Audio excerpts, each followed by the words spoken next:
Hello everyone, স্বাগতম online job প্রিপারেশনের নতুন ভিডিওতে। আজ আমরা জানব আন্তর্জাতিক অর্থনৈতিক জোট জি7 সম্পর্কে।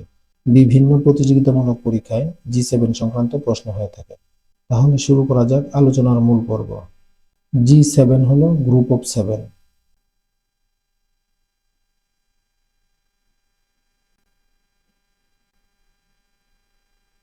যা বিশ্বের শিল্পোন্নত 7টি দেশের সমন্বয়ে গঠিত একটি আন্তর্জাতিক অর্থনৈতিক জোট। জি7 প্রতিষ্ঠিত হয় 15 নভেম্বর 1975 সালে।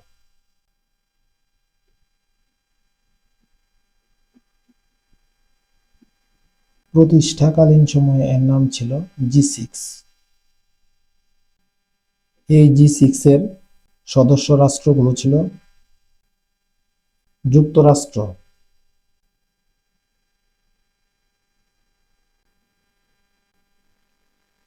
যুক্তরাজ্য,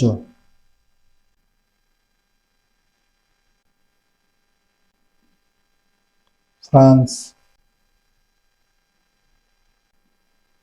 জার্মানি,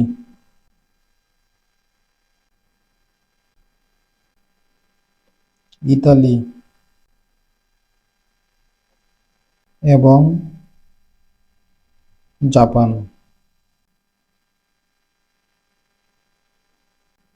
পরবর্তীতে কানাডা 1976 সালে যোগ দেয়।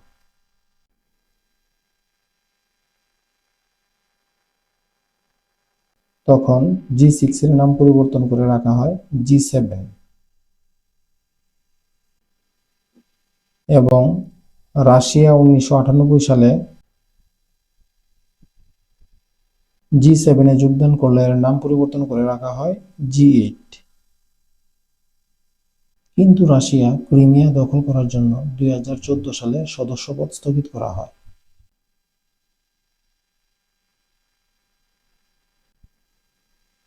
এরপর থেকে এই সংগঠনটি আবার জি7 নামে ফিরে যায়। পরবর্তীতে রাশিয়া 2017 সালে ঘোষণা দেয় তারা স্থায়ীভাবে জোটটি ত্যাগ করবে, যা 2018 সালের জুন হতে কার্যকর হয়। জি7 এর একমাত্র এশিয়ান দেশ হল জাপান। জি7 এর কোনো স্থায়ী সদর দপ্তর নেই।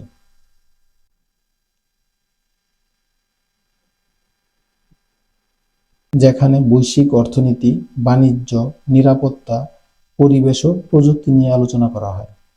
জি7+5 হল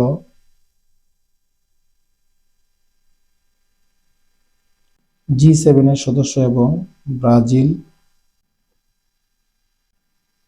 চীন, ভারত,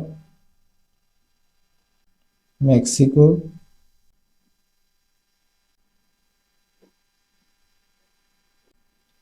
দক্ষিণ আফ্রিকা। এই দেশগুলো নিয়ে গঠিত একটি গ্রুপ। এই হলো আজকের বিষয় নিয়ে সংক্ষিপ্ত আলোচনা। দেখা হবে পরবর্তী ভিডিওতে। সবাই ভালো থাকুন, সুস্থ থাকুন এবং চ্যানেলটির সাথে যুক্ত থাকুন নতুন তথ্য পাওয়ার জন্য। ধন্যবাদ।